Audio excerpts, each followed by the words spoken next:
한 절씩 저희들 교독할 텐데요. 앞에 화면에 말씀 띄워주시고요. 제가 먼저 읽겠습니다. 이스라엘 자손이 앞으로 나아가 여리고 옆 요르단 이편의 모압 평야에 진을 치니라.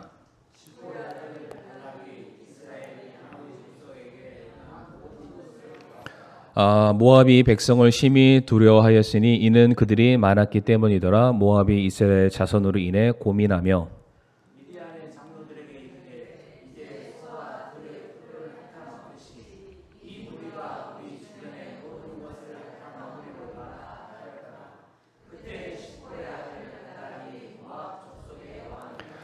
그러므로 그가 부올의 아들 발람에게 사자들을 보내되 자기 백성의 자손들의 땅에 속한 강 옆에 부들로 보내어 그를 부르게 하고 이르되 보라 이집트에서 나온 한 백성이 있는데 보라 그들이 지면을 덮고 내 맞은편에 거하노라.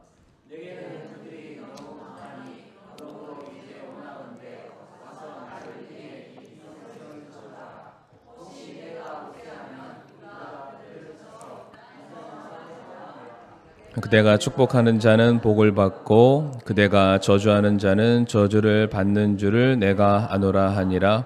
모압의 장로들과 미디안의 장로들이 점치는 대가를 손에 들고 떠나서 발람에게 이르러 발락의 말을 그에게 전하매 그가 그들에게 이르되 이 밤을 여기서 지내라.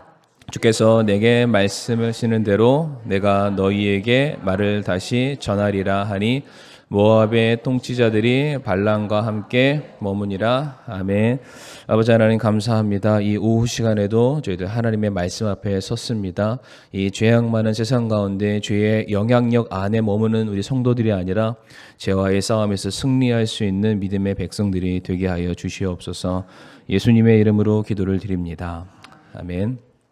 오늘 민수기 22장과 23장의 말씀을 통해서 죄의 성질, 죄의 메커니즘에 대해서 함께 말씀을 나누도록 할 텐데요. 먼저 죄의 성질이 어떤 것인지 신약 성경에서 말하고 있는 두 구절을 먼저 잠시 찾아보도록 하겠습니다. 고린도전서 5장 6절의 말씀이 되겠는데요. 고린도전서 5장 6절 말씀 보시게 되면 너희가 자랑하는 것이 선하지 아니하도다 적은 누룩이 온 덩어리를 뜨게 함을 너희가 알지 못하느냐라고 되어 있습니다. 이 말씀 보시게 되면 아주 작은 것이 큰 것에 영향을 줄 수 있음을 말하고 있죠. 바로 죄가 이와 같다는 것입니다. 죄 자체에는 생명력이 있고요. 영향력이 있어서 별것 아닌 것처럼 보일 수 있지만 우리가 그것을 아니라고 나태하게 반응하게 되었을 때에 우리에게서 그것을 따로 떼어내지 않게 되었을 때 그것이 우리 안에서 자라나서 커다란 덩어리를 이루게 되고요. 그 덩어리에 짓눌리는 죄의 영향력 아래 압도당하는 삶을 성도가 살 수밖에 없다라는 겁니다. 그러니까 딱 곰팡이 생각하시면 돼요. 곰팡이. 저희 집에도 별거 아닌 곰팡이를 내버려 뒀는데 점차 커지고 있습니다. 아마 성도님들도 그런 거 경험하셨을 텐데 사도 바울도 죄의 영향력이 얼마나 큰지를 로마서 7장에서 이렇게 고백을 합니다. 로마서 7장 18절에서 20절까지의 말씀 보게 되면 내 안에 곧 내 육신 안에 선한 것이 거하지 아니하는 줄을 내가 아노니 원함은 내게 있으나 선한 그것을 어떻게 행할지는 내가 찾지 못하노라. 이는 내가 원하는 선은 내가 행하지 아니하고 도리어 내가 원치 아니하는 악을 곧 그것을 내가 행하기 때문이라. 이제 내가 원치 아니하는 그것을 내가 행하면 그것을 행하는 자가 더 이상 내가 아니요 내 안에 거하는 죄니라. 바울이 뭐라고 말하냐면 나는 선하게 살고자 하나 오히려 선을 행하지 아니하고 내가 원치 않는 악을 행한다. 그러니까 사도 바울이 선과 악을 구분하지 못하는 바보가 아닙니다. 그럼에도 불구하고 정말로 주를 본받기 위해서 주를 위해서 목숨을 내놓은 사도 바울이 하는 말이 무엇이냐면은 내 안에 악함이 너무나도 많다. 그가 원해서가 아니라 한 번 자리 잡은 그 악함의 영향력으로 인하여서 내가 원치 않는 악함의 삶을 살아갈 수밖에 없음을 고백을 하고 있습니다. 죄는 이처럼 사람을 결박시키는 힘이 있고요. 노예로 만드는 힘이 있고 어디든지 그가 원하는 대로 끌고 가는 가공할 만한 능력을 가지고 있는 것이 죄입니다. 바로 죄의 능력, 죄의 성질, 죄의 영향력.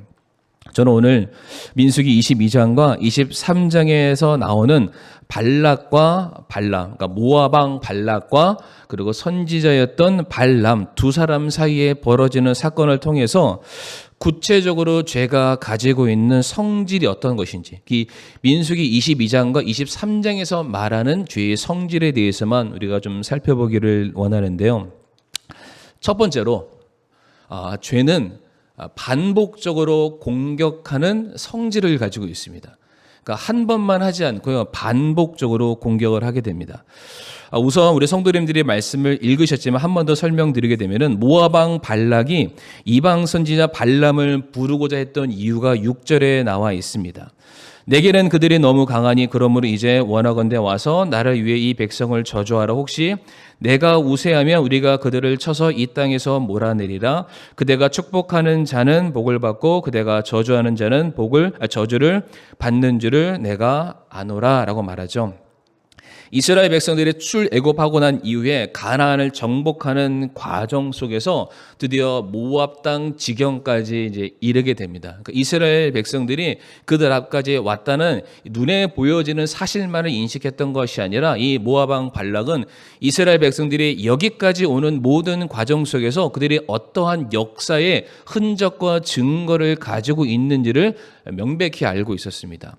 성도님들 아마 기억나실 거예요. 이스라엘 백성들의 가나안 땅을 들어가는 초입에서 여리고성이 무너지는 바로 그 직전에 기생 라합이 이스라엘 백성들이 온다는 소식을 듣고서 여리고 백성들의 마음의 상태를 뭐라고 표현했냐면은 그들의 간담이 녹았다. 그들의 심정이 완전 내려앉았다라는 말을 하고 있죠.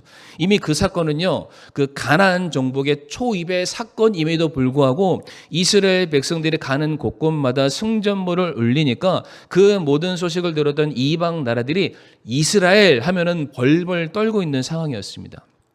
근데 이미 민수기잖아요. 이미 이스라엘 백성들의 정복 전쟁이 이미 한창을 지난 그런 상황입니다. 그러니까 이스라엘 백성들만 하면은 야, 그들의 힘은 너무나도 대단해. 그들은 여리고를 무찌르는 사람들이야. 그들은 하나님과 함께하는 백성들이야. 그러니까 모압 왕도 오늘 본문 말씀 보게 되면은 불안한 마음이 그의 마음에 가득 차게 됩니다. 여기서 중요한 건 성도님 뭐냐면 모압 왕 발락은요, 이 전쟁을 사람 대 사람의 싸움으로 보지 않았습니다. 그러니까 이스라엘 백성들도 하나님과 함께 오기 때문에 승리를 거두잖아요. 그러니까 이 모압 왕 발락도 발람에게 말해서 우리가 믿는 신을 통해서 신 대 신의 싸움을 벌이자라고 지금 말하고 있는 상황이고, 그로 말미암아 발람을 부르게 되었던 것입니다. 자, 그래서 22장과 23장의 말씀을 시간이 되면 다 읽으면 좋겠지만 다 생략을 하고요. 22장과 23장에서 발락 왕이 발람을 통해서 이스라엘 백성들을 저주하라고 몇 차례 요청하는데 혹시 몇 번 요청하는지 우리 성도님들 아시는 분이 계시나요? 맞히시는 분에게는 제가 100만 원어치 박수를 보내드리겠습니다. 100만 원 드릴 수 없고요. 3번 요청하게 되는데 앞에 화면 한번 띄워주시면 감사하겠습니다. 제일 먼저는 민수기 22장 7절에 이제 발락이 모압의 장로들과 미디안의 장로들을 발람에게 보내서 그로 하여금 저주할 수 있게 요청을 하게 되고요. 그도 안 되니까 22장 15절 말씀 보게 되면은 뭐라고 되어 있네요. 다시 더 많이 보내건을 두 번째 그들을 또 보내는 장면이 나와 있고요.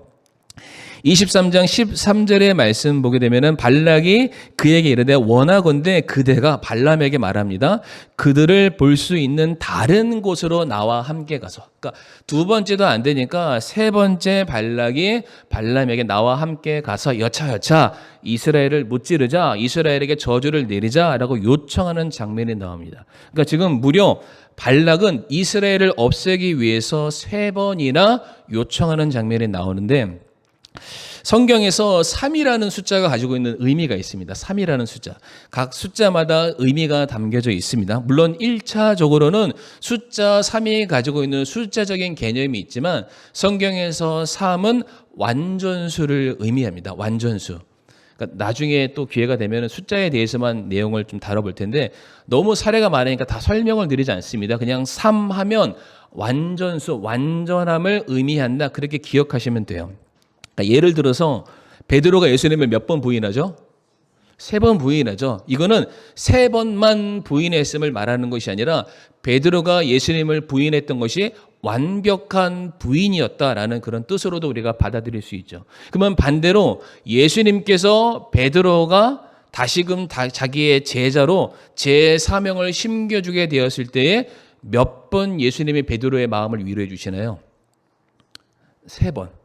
네가 나를 사랑하냐, 네가 나를 사랑하냐, 예수님 내가 사랑하는지 주님께서 아십니다. 3번씩이나 하는 장면이 있죠. 이것은 마찬가지로 예수님께서 베드로를 용서하시고 회복시켜 주시되 3번만 한 것이 아니라 완벽하게 베드로의 어떤 죄를 용서해 주시고 그를 받아들여 주셨다. 그래서 실제로 베드로가 예수님께서 용납하시는 이 사건으로 말미암아 그의 사역의 새로운 전환점이 이제 일어나게 됩니다.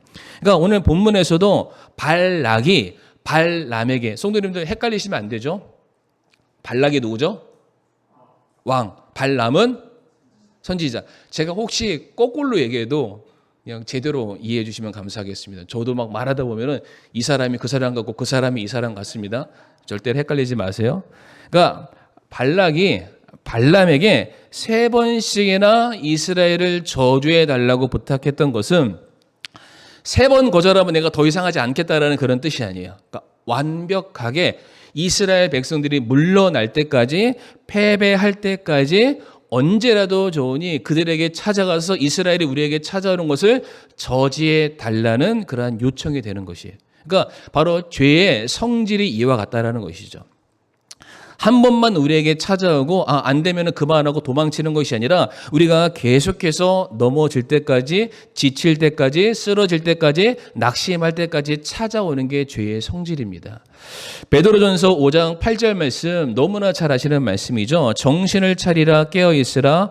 너희 대적 마귀가 울부짖는 사자같이 두루 다니며, 한 곳만 찍고 가는 것이 아닙니다. 두루 다니는 겁니다.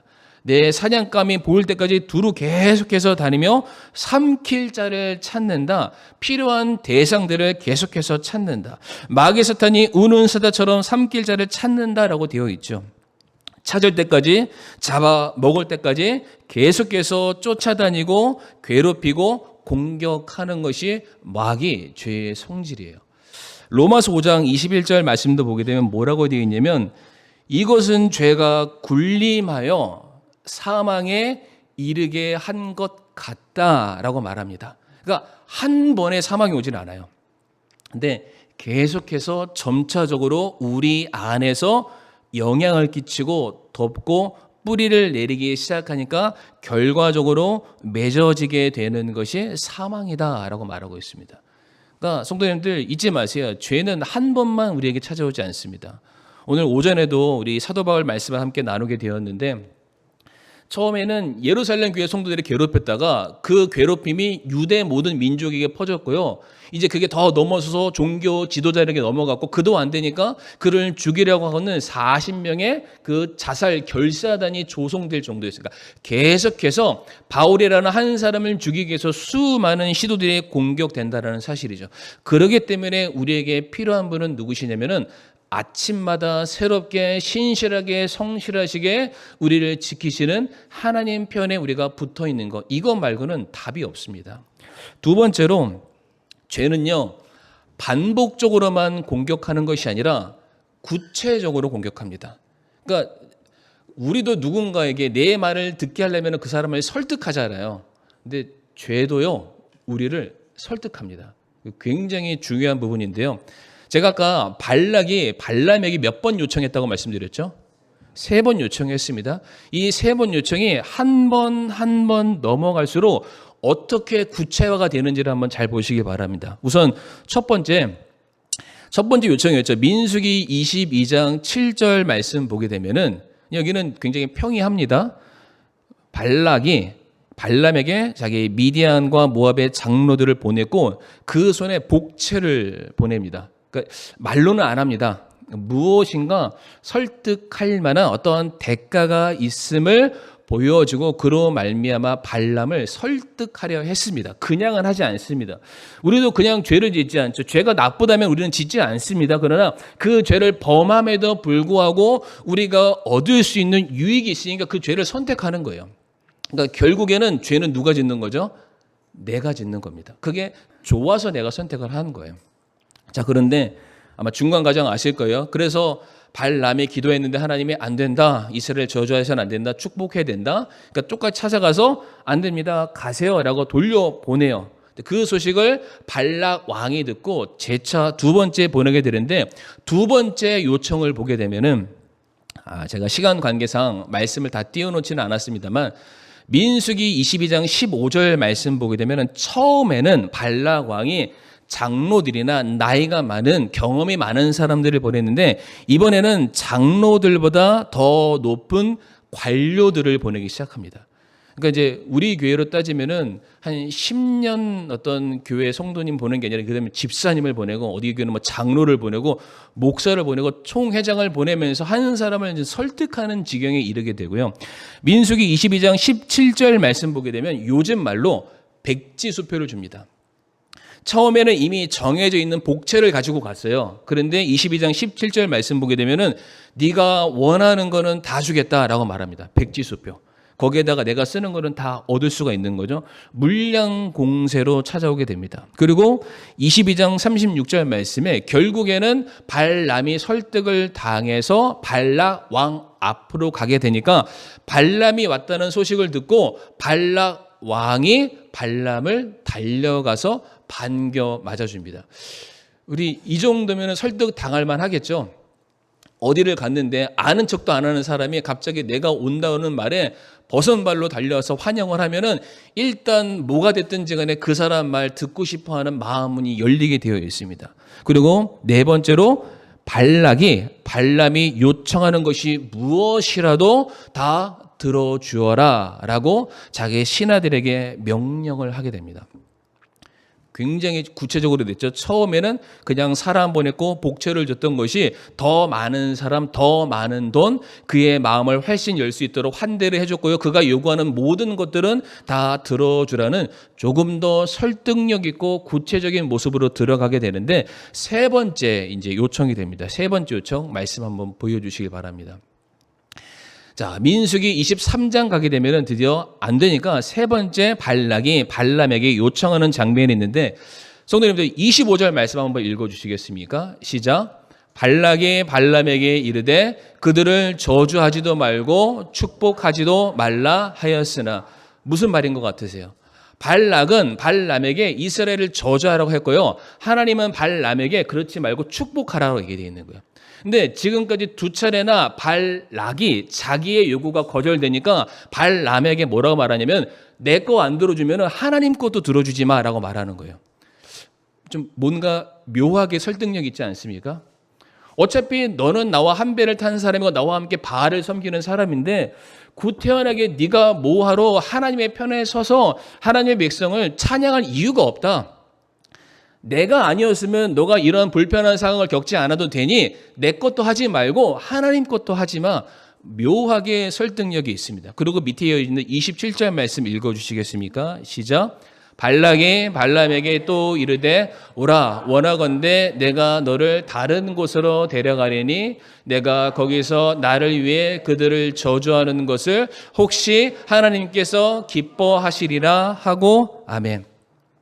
완전히 새로운 장소로 발람을 데려갑니다. 그러니까 마치 앞에 있는 모든 것들은 그냥 끝난 거예요. 없던 일로 치부하고 새로운 장소에 발람을 데려가서 발락이 그냥 새로운 일을 하는 것처럼 자 여기에서 우리 다시 한번 시작해 보자. 그러니까 뭔가 머릿속에 혼동을 주는 겁니다. 새로운 미션이 주어지는 것 같은 거예요. 어때요? 죄가 그냥 우리에게 다가오지 않고요. 계속해서 반복적으로 찾아오는데 그냥 횟수만 많아지는 것이 아니라 그 횟수가 많아지고 많아지면 많아질수록 거기에 무엇이 더해지죠? 구체성이 들어갑니다. 설득력이 들어가고요. 디테일함이 들어가서 우리로 하여금 그 죄를 참여하지 않을 수, 타협하지 않으면 못하도록 계속해서 우리를 만들어 간다는 거예요. 예수님께서 광야에서 사탄으로 말미암아 3번 시험 받으셨습니다. 그 3가지 시험 우리 성도님들 기억하시나요? 첫 번째 게 돌을 빵이 되게 하라, 떡이 되게 하라. 두 번째가 성전 꼭대기에 올라가서 떨어져라. 그러면 천사가 너를 바칠 것이다. 이제 두 번째고, 세 번째가 가장 높은 곳에 올라가서 이제 예수님 보고 나에게 절하면 이거 다 주겠다. 이렇게 이제 3가지 시험을 하는데 그냥 3가지 시험을 했구나라고 볼 수도 있습니다.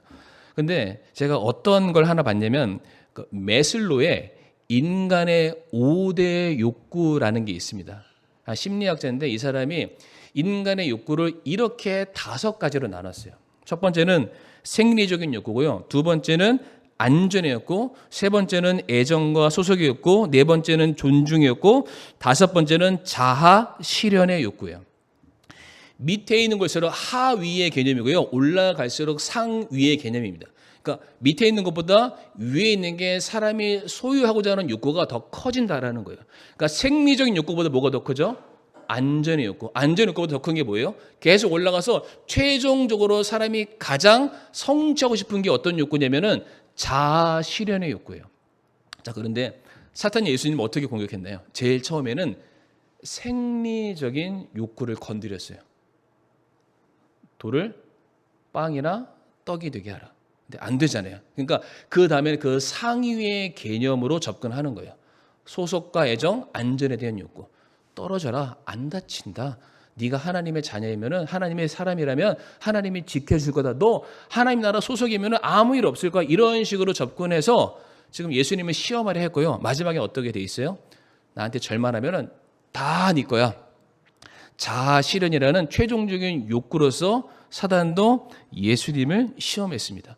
사단 역시 예수님을 시험하는 과정을 보게 되면은 반복적이었는데 그냥 반복적이었네요. 갈수록 치밀해졌습니다. 물론 예수님은 그 시험을 이기셨지만 그러한 사단의 시험이 만약 저와 성도님들에게 찾아온다면 우리는 100번 다 무너질 수밖에 없어요. 왜? 내가 원하는 걸 다 주겠다고 하는데 마치 그 사단이 뭐처럼 보일 수 있냐면 하나님처럼 보일 수도 있습니다. 성도님들, 그래서 우리가 때로 기도할 때 무조건 우리의 기도에 다 응답된다고 다 좋아하지 마세요. 예전에 그런 영화 혹시 기억나시나요? 그 브루스 올마이트라는 거 혹시 기억나시나요? 보신 적 있으시나요? 한 사람이 말도 안 되는 영화죠. 자기가 기도하는 가운데 내가 신이 되면 이렇게 하겠다라는 꿈을 꿨는데 그게 그대로 이루어졌어요. 그래서 그 다음 날부터 그 사람이 하나님에 대해서 이 땅을 살아가는데 그 사람이 이제 막 갑자기 그 귀 속에 뭐가 들리냐면 사람들의 기도 소리가 들리는 거예요. 수많은 사람, 내가 하나님이 됐으니까. 근데 이 모든 기도를 자기가 한 번도 처리해 본 적이 없으니까 올 예스를 눌러버립니다. 모든 사람들이 기도를 다 오케이를 해버린 거예요. 그래서 잠을 자고 다음 날 아침에 딱 하고 일어났는데 세상이 어떻게 됐냐면은 풍비박산났습니다. 왜 그럴까요? 어떤 사람은 누가 죽었으면 좋겠거든요. 어떤 나라는 이 나라가 망했으면 좋겠거든요. 어떤 사람들은 막 온갖 자기의 꿈들이 다 오게 되니까 오히려 이 세상이 화평과 뭐 평화와 행복과 성공이 아니라 그냥 다 쫄딱 망해버렸습니다. 성도님들, 우리의 욕구를 따라가는 것이 이와 같다라는 것이죠. 자, 세 번째 보겠습니다. 죄는 뭐를 공격합니까? 말씀을 공격합니다. 이건 너무나 잘 아는 사실일 텐데요. 민수기 22장 20절과 21절 말씀 보겠습니다. 민수기 22장 20절과 21절 말씀 같이 한번 읽어보실까요? 시작. 밤에 하나님께서 발람에게 오사 그에게 이르시되 그 사람들이 너를 부르러 오거든 일어나 그들과 함께 가라.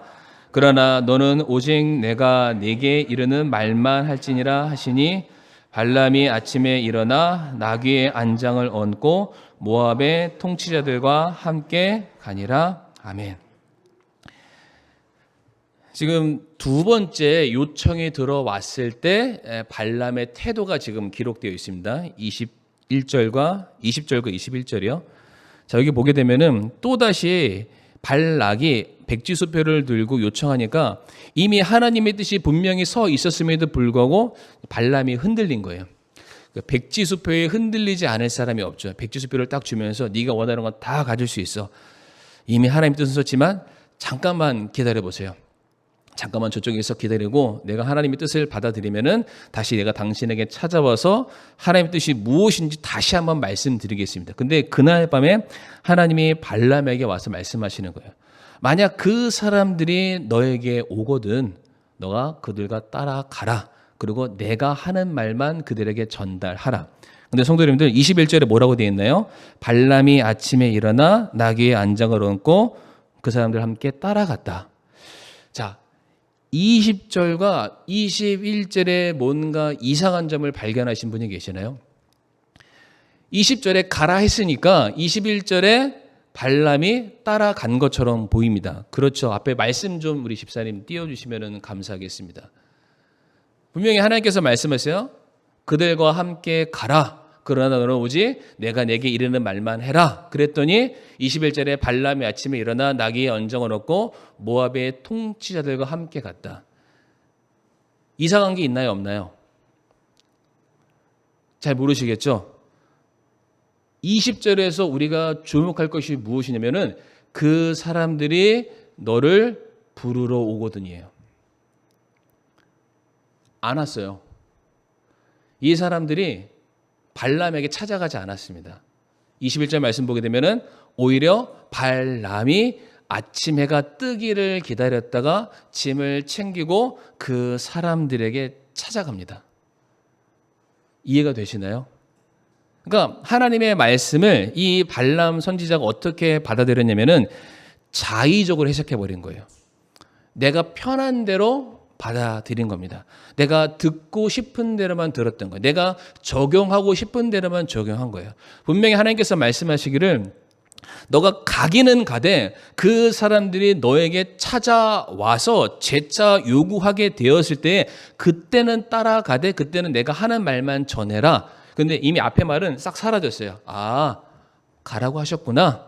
그래서 아침 해가 뜨기를 무섭게 짐을 싸들고 먼저 그 사람들에게 찾아가서 그들과 함께 달려가는 모습. 이게 정확하게 어디에 나와 있냐면은 에덴 동산에서 하와가 선악과를 따먹은 사건과 똑같습니다.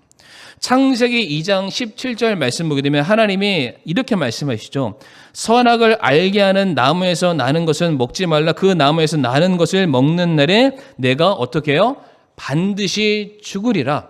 누구의 말씀인가요? 하나님의 말씀이에요. 근데 그 사이에 사단이 비집고 들어와서 막 흔드는 거예요. 반복적으로 계속해서 흔들죠. 자, 네 눈앞에 보이는 저 과실이 보이지 않냐? 보암직스럽고 먹음직스럽고 지혜롭게 할 만큼 탐스럽다. 반복적이고 구체적으로 시험을 하니까 말씀에 대한 그 기반이 흔들려 버립니다. 그래서 하와가 뭐라고 대답을 하죠? 동산의 한가운데 있는 나무의 열매에 관해 하나님께서 이르시되 분명히 하나님이 뭐라고 말했는지 들었음에도 불구하고 너희는 그것을 먹지도 말고 만지지도 말라. 이게 있나요? 만지지 말라는 말씀은 없습니다. 근데 자기가 추가를 해요. 그리고 너희가 죽을까? 염려하노라. 하나님 뭐라고 그러셨어요? 그냥 죽는다. 반드시 죽는다라고 했는데 이 하와의 마음속에는 이미 욕심이 커졌기 때문에 이걸 먹으면 하나님처럼 되잖아요. 내가 얻을 수 있는 게 너무 많은 거예요. 그러니까 머릿속에 하나님께서 내게 하신 모든 말씀들은 이미 싹 사라져서 재편집이 됐어요. 내가 원하는 대로만 내 머릿속에 딱 각인이 되어버린 그런 상황입니다. 그러니까 내가 원하는 대로 행동한 거예요. 나는 분명히 말씀의 기준에서 행동했다라고 착각을 하는 거죠. 근데 돌이켜 봤더니 내가 하는 모든 행동들은 하나님과 전혀 무관한 모습으로 살아가고 있다. 이게 우리가 신앙생활을 오래 하고 내가 말씀을 많이 읽었고 내가 주님 사랑한다 했지만 성도님들 우리도 얼마든지 내가 스스로 만들어 놓은 기준 안에서 내가 원하는 대로의 신앙생활을 얼마든지 살아갈 수 있습니다. 이게 굉장히 무서운 거라고 할 수 있어요. 나는 정말로 주님을 사랑한다라고 오래도록 그렇게 주를 따라왔는데 주님께서 내게 말씀하시고 내가 너를 모른다라고 말할 수 있어요. 왜? 나는 내가 정해놓은 기준 하에서 신앙생활에 왔으니까. 하나님께서 그것을 벗어나고 뛰어넘고 순종하고 굴복하고 자기를 부인하라라고 말씀하셨는데 우리는 단 한 번도 자기를 부인하지 않고 자기를 사랑하는 마음에 무엇인가 선택하고 무엇인가 따르는 그러한 모습들이 계속해서 이어지고 있다면 그것은 의가 아니라 얼마든지 죄가 될 수 있다는 것이죠. 잠언 30장 5절 말씀에 하나님의 모든 말씀은 순수하며 그분은 자신을 신뢰하는 자들에게 방패가 된다라고 말씀하시죠. 그러니까 우리가 철저하게 하나님 편에 서고 하나님의 말씀에 복종하면 그것을 누가 책임지세요? 하나님이 책임지세요. 그런데 만약에 우리들의 삶에 내가 말씀대로 했다고 했는데 그것과 상관없이 내 삶에 어려운 일이 찾아왔다. 잘 한번 생각해 보세요. 내가 정말로 말씀에 100% 순종하는 삶을 살았나? 아니면 내가 자의적으로 해석했나? 성도님들, 이 자의적으로 해석했다는 것을 어렵게 생각하지 마시고 나는 과연 말씀에 고지고대로 순종했나? 아니면 내 감정에 따라서 내가 신앙생활을 했나? 이것만 살펴보셔도 문제가 없습니다. 우리는 너무나도 자기의 감정에 치우치는 신앙생활을 하며 살아가고 있습니다. 그러니까 내가 하고 싶을 때 섬기고 내가 기분 좋을 때 섬기고 기분 뭐 괜찮을 때 상황이 형편이 좋았을 때 그때만 주님 사랑하지 그 외에는 우리가 그렇게 주님 사랑하지 않잖아요. 근데 그렇게 죄가 우리로 하여금 하나님에게서 멀어지도록 만든다라는 겁니다. 죄는요 반복적으로 우리에게 공격을 하고요 구체적으로 공격하고 하나님의 말씀에서 흔들리도록 만듭니다. 마지막 네 번째, 죄는 부끄럽게 만듭니다. 저와 성도님들을 부끄럽게 만드는 자리까지 가게 되는, 여기서 실체가 드러나는 거죠. 뭔가 다 줄 것처럼 우리를 설득했지만 결국에는 그 마지막 순간에는 거봐 너희는 하나님을 떠난 죄인에 불과해 라고 하면서 우리의 모든 실체를 탈탈 털어서 그냥 뻘거벗은 몸으로 우리를 추악하고 부끄럽게 만든다라는 거예요. 성도님들, 아담과 하와가 선악과를 따먹고 난 이후에 스스로가 범죄했다는 사실을 알고 나서 첫 번째로 했던 행동이 뭔지 아세요? 도망갔습니다. 이게 다 벗었잖아요. 그러니까 대충 가리고 저쪽 숲을 속으로 들어갔습니다. 뭘 본 거예요? 자기 안에 죄를 봤습니다. 그러니까 하나님을 바라보면서 신앙생활을 했을 때는 결코 그들의 벗음이 부끄러움이 아니었는데 하나님을 떠난 모든 행위들이 결국에는 부끄러움으로 드러났어요. 그래서 숨어버렸죠. 그러니까 죄는 뭘 만드나요? 부끄럽게 만드는 거예요. 오늘 본문에서도 민수기 22장 17절 말씀 보게 되면은 주께서 나귀의 입을 여시니 나귀가 발람에게 이르되 내가 주인에게 무슨 일을 하였기에 주인이 나를 이같이 3번이나 때리시나이까. 성도님들, 발람이 사람이잖아요. 사람이 말귀를 못 알아들으니까 짐승을 통해서 하나님께서 깨닫게 하십니다. 그러니까 사람이 짐승을 가르쳐야 되는데 짐승이 사람을 가르치는 거 굉장히 수치스러운 일이죠. 그런데 더 수치스러운 게 뭐냐면은 발람의 직업이 뭐였죠? 선지자예요. 그러니까 하나님을 믿든 우방신을 믿든 상관없습니다. 선지자는 무엇인가 미리 알아서 그것을 가르치는 사람이에요. 선포하는 사람이에요. 그런데 그 사람이 자기 앞날도 전혀 분간하지 못하는 무지몽매한 사람이 되고 말았습니다. 그리고 다른 사람의 말도 들리지 않고 하나님의 말씀도 들리지 않고 다 안 들리니까 하나님께서 뭘 들어 쓰시는 거예요? 내 앞에 있는 짐승이, 나귀는요 성경에서 정말로 미천한 동물 중에 하나입니다. 근데 그러한 동물에게 말을 듣는 거죠. 얼마나 이게 치욕스러운 모습일까요? 이 사무엘만 생각해도 똑같습니다. 엘리 제사장이 영적으로 타락했을 때 하나님은 더 이상 엘리 제사장에게 그 어떠한 말씀도 하지 않으세요. 누구에게 말하죠? 그러니까 깨끗한 옷을 입고 있었던, 그리고 성전 안에서 누워 있었던 사무엘을 향해서 하나님이 말씀을 주시게 됩니다. 그러니까 이거는 무슨 의미냐면은 엘리 제사장이 버림을 받았다라는 거예요. 우리가 그 순간에는 우리가 사무엘에게만 초점을 맞추니까 야, 하나님이 사무엘을 사랑하시는, 맞아요. 근데 하나님이 사무엘을 그만큼 사랑하시는 만큼 누구를 버리신 거예요? 엘리를 버리신 겁니다. 그에게는 부끄러움의 순간이에요. 수치스러운 상황이 될 수 있습니다. 로마서 10장 11절 말씀 보게 되면 또 성경 기록이 이르기를 누구든지 그분을 믿는 자는 부끄러움을 당하지 아니하리라. 이 말을 반대로 해석하면 그분을 믿지 않는 자들, 그분의 말씀을 신뢰하지 않는 자들은 죄의 영향력 아래에 거하기 때문에 그는 부끄러움을 당할 것이다. 마태복음 25장 28절과 30절 말씀 보게 되면 달란트 비유가 나오죠. 달란트 비유가 나오는데 뭐라고 되어 있습니까? 혹시 나와 있죠?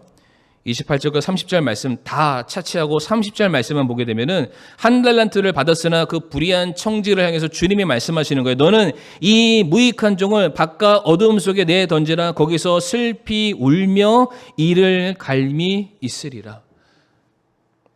성실하게 맡은 바 최선을 다한 사람에게는 그가 한 일만큼의 보상과 칭찬과 대접을 받지만 오히려 주인을 불의하다고 생각해서 주인의 모든 말을 신뢰하지 않고 내 멋대로 내 생각대로 살아갔던 그 종을 향해서 주님이 말씀하시는 거예요. 너 평생토록 부끄러울 것이다. 평생토록 네가 한 일에 대해서 후회할 것이다 라고 말씀을 하세요. 네 가지를 한번 정리해 보겠습니다. 성도님들, 죄는 어떠한 성질을 가지고 있나요? 첫 번째 성질이 뭐였죠? 반복적으로 우리를 공격합니다. 두 번째로는 뭐였습니까? 구체적으로. 둘이 뭉실하게 오지 않습니다. 반드시 우리를 넘어지게끔 만드는 구체성을 가지고 우리에게 찾아오고, 세 번째는 말씀을 공격합니다. 그러니까 우리로 하여금 말씀에 대해서 관심이 사라지거나 말씀에 대한 분별력이 사라지거나 그냥 말씀에 대해서 전혀 무관한 삶을 살게 만드는 것이 죄의 성질이고요. 마지막 네 번째는 죄는 우리를 부끄럽게 만듭니다. 사랑하는 성도님들, 현재 성도님들의 삶을 한번 돌아보세요. 어느 자리에, 어느 위치에 있으신 것 같아요? 그러니까 뭔가 지금 계속적인 어려운 일들, 죄가 반복해서 찾아오고 있습니까? 그 죄에서 내가 벗어나야 되는데 벗어나지 못하고 뭔가 족쇄에 걸린 것처럼 계속해서 무슨 어떤 설득과 어떤 구체적인 모든 얘기를 들어서 거기서 벗어나지 못한 채 그 영향력 아래 우리 성도님 혹시 계십니까? 우리가 거기서 벗어나야 되겠죠. 이 말씀만 읽고 마치도록 할 텐데요. 시편 119편 11절의 말씀, 우리가 이 말씀 읽고 마치도록 하겠습니다. 시편 119편 11절 말씀 같이 읽겠습니다. 시작. 내가 주께 죄를 짓지 아니하려고 주의 말씀을 내 마음속에 숨겨나이다. 아멘. 우리가 어디 아래에 있는지, 어떠한 영향력 아래에 있는지에 따라서 우리들의 삶의 모습이 전혀 달라질 수 있습니다. 우리가 말씀이라는 하나님과의 친밀한 교제와 관계와 그분의 부르심 가운데 순종하고 굴복하는 삶을 살아가는 자는 선한 영향력, 의의 주권 아래 사는 삶을 살게 되겠지만은 우리가 거기서 벗어나는 순간 어찌할 수 없습니다.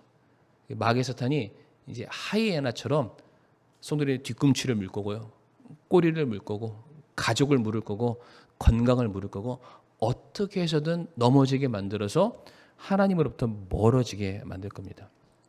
그때 정신 차리시고 어디로요? 주의 말씀 가운데로 돌아오시는 우리 사랑하는 성도님들 되시길 바라겠습니다. 이 시간 다 같이 머리 숙여 기도하겠습니다. 우리 사랑하는 성도님들, 오늘 말씀을 기억하시면서 죄라는 건 정말 무서운 겁니다. 우리의 힘으로는 성도님들 이길 수 없습니다. 시편 기자가 그렇게 고백했잖아요. 내가 죄를 짓지 않으려고 내 스스로 힘을 길렀다라고 말하지 않습니다. 주의 말씀을 내 마음속에 두었다. 정말로 이 시편 기자의 고백이 나의 고백이 될 수 있게 해달라고 이 시간 잠시 머리 숙여 기도하겠습니다.